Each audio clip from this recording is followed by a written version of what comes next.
everyone, my name is Dina. I am a designer and a furniture artist with Pieces Reclaimed by Dina. In today's tutorial, I'm going to show you how you can reupholster an old chair like this one and transform it into a beautiful piece of furniture that you can own in your house, sell it, or have it as a gift for a friend or a family member. So let's get going. Okay, I'm going to start by talking about some basics and some tools that owning early on your journey to learn upholstery will make your life a lot easier. So I'm going to start by telling you about the things that I wish someone told me early on in my journey that I should do or use that would have made my life easier. So the first thing I want to talk about is your tools. The one important piece of tool that you should own is this one. And I'm going to put a link on the comment box on how to buy it on Amazon. Nobody paid me. I don't even know who's making it. But over the years, I bought anything and everything you can imagine or think of. I personally found this one to be the most efficient tool. I'll get a heavy gloves. Those are gardening gloves actually. The thing that I recommend is to have a protective mask. And I'll tell you later on why you need this one. And of course, safety glasses is always a must. So let's start, and I'm gonna show you some tricks during the process.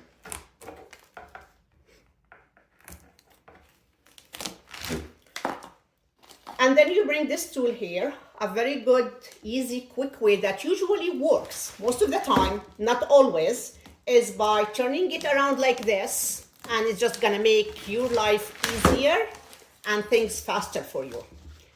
See, that's why I recommend that you wear gloves like this, because here we go, the staples are starting to come out and they are even rusty on this chair. Another thing I recommend is basically also to use a plastic cover. I have one here, you can't see it, but you can hear it.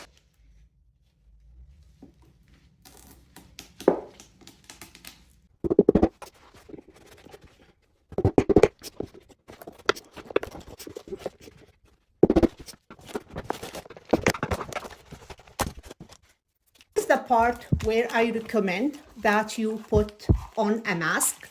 Opening an old chair, or especially an antique chair, you really don't know what you are going to get into. So make sure when you start getting into the inside of the chair to be in an open air if possible.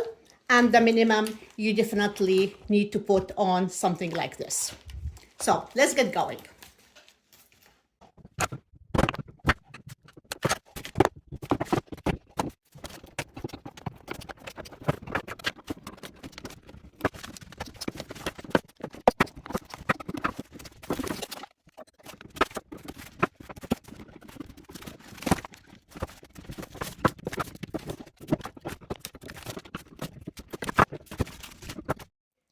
As you can see, I had a lot of dust coming out of this chair, and that's why, again, the safety mask is always a good idea, because you really never know what you are going to get into. So, and I do this all the time, so safety is important to me.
Upholstery.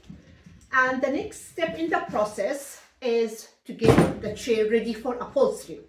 Before you can see, I removed everything, but there is still leftovers from the previous upholstery that was not attached by the staples I removed. I think it's still stuck because of the previous adhesive they had on this chair.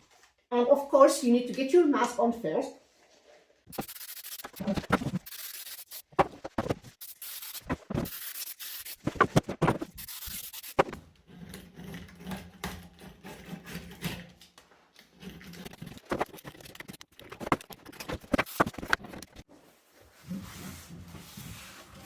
The original strings here, and they are really in good shape.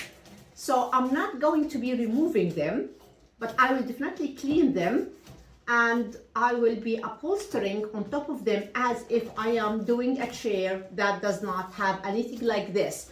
But whenever you open a chair, anything you find that can enhance your project, keep supporting the chair and is in good shape, don't get rid of it. Those seems to be very sturdy to me, in good shape. I could probably have got away without having to do the upholstery stripes on top of them, but I will still do it in the next video to show how to upholster the chair, even if you don't have something like that, because it's not always that you will open a chair and find it looking in good shape like this from the inside. So definitely I would want to clean that.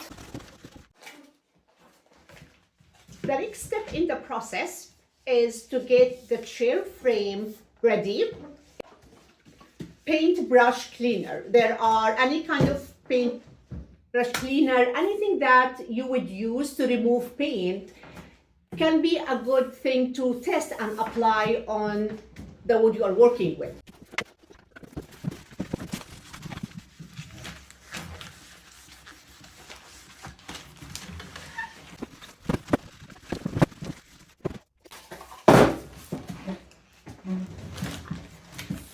So actually I really like the color. I don't know if you can see it very well here. I'll definitely have to do more layers and more cleaning, but as you can see, it's really nice color and it's not as dark as it was.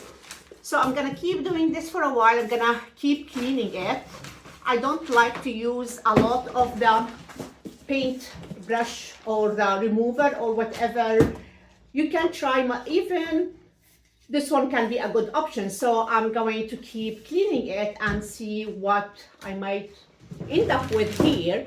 But basically the idea is use any of the household cleaning solutions. Test it first on your chair or your piece of furniture to see how, because it might be too strong and stripping too much and you don't want that, or it's not doing anything and you do not want to be wasting your time. So start to experiment with whatever cleaning supplies you have, because a lot of this is basically staining over the years, dust, and a lot can happen honestly by just trying to clean it. And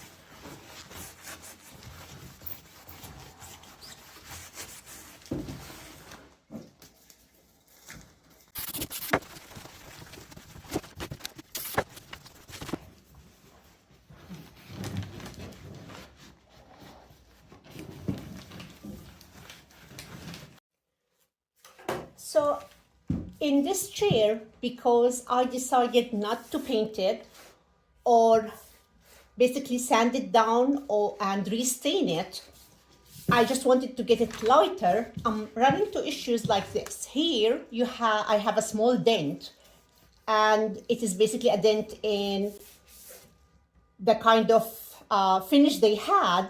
So if the trick is to bring the same kind of cleaning supply or solution you've been using and apply it a little bit here and bring steel wool and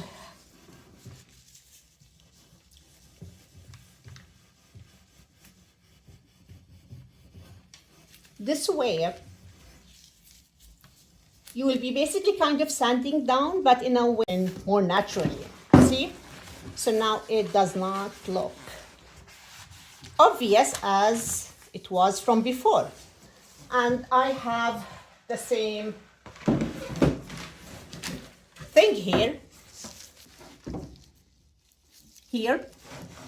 and it's actually even more obvious here. So I'm going to be doing the same thing.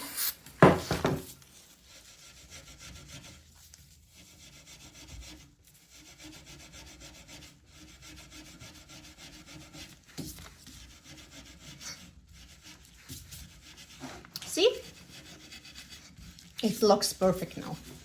You cannot see the dent that was here from before. And again, it still does not look totally even, but the way how it looks like this color have been changing naturally and aging, and I actually like this look. And what I'm gonna do here, because now I have it lighter here, I'm going to go to that, and I like how it looks. I'm going to go here and do the same thing here. So it looks as this is part of the natural aging process of the chair and not the fact that we were trying to fix a dent in that area. See, there are darker sides here, but I'm keeping this because I like how it looks.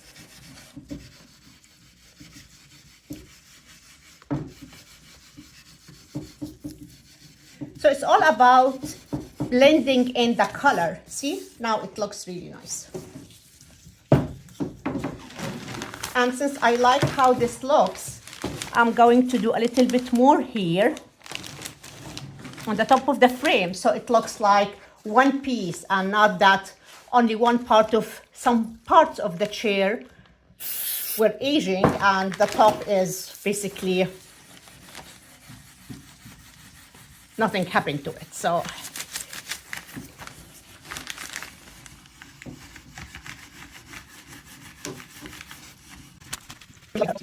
looks like this right now after doing all the cleaning. And I'm going to be applying some of this Restore and Finish. I'm choosing the maple pine, and I'm going to put in the description a link to where I got it from Amazon as well. And using the same steel wool piece and apply its same process and apply one layer with the steel wool, because this way it helps even it out. Okay. I hope you found today's tutorial to be helpful for you. In today's tutorial, we focused on basically stripping the chair, getting the frame ready for upholstery work. And in tomorrow's tutorial, I'm going to be focusing on the upholstery work of this chair. If you liked my video, please hit like and subscribe so you can see the next tutorial, which will focus on the upholstery work of this chair. Thank you very much.